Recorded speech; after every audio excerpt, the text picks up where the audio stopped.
Big boss season 7 85 రోజు nominations చాలా రసవత్తరంగా కొనసాగుతూ ఉన్నాయి.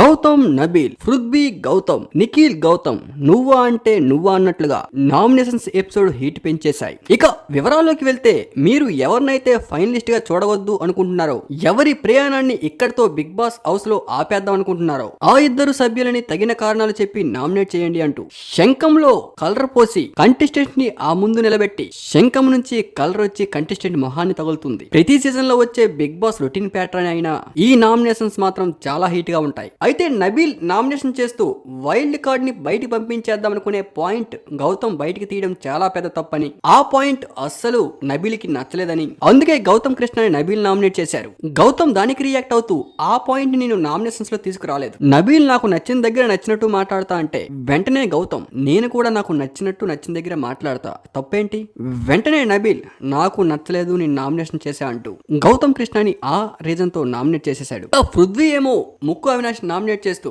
విష్ణుప్రియ, రోహిణి విషయంలో ముక్కు అవినాష్ తలదూచారని, అందుకే ముక్కు అవినాష్ ని నామినేట్ చేస్తున్నా అంటూ పృథ్వీరాజ్ నామినేషన్స్ లో పాయింట్స్ చెప్పుకుంటూ వచ్చారు. వెంటనే పృథ్వీ ముక్కు అవినాష్ నువ్వు ఓన్లీ ఎంటర్టైన్మెంట్ మాత్రమే చేస్తున్నావంటే ముక్కు అవినాష్ రియాక్ట్ అవుతూ నేను బిగ్ బాస్ హౌస్ లో ఎంటర్టైన్మెంట్ మాత్రమే చేస్తున్నా, కానీ ఈ 7 వారాల్లో 2 సార్లు మెగా చీఫ్ అయ్యా, నేను ఎంటర్టైన్మెంట్ మాత్రమే చేస్తూ ఉన్నా అంటూ ముక్కు అవినాష్ పృథ్వీపై ఘాటుగా రియాక్ట్ అయ్యారు.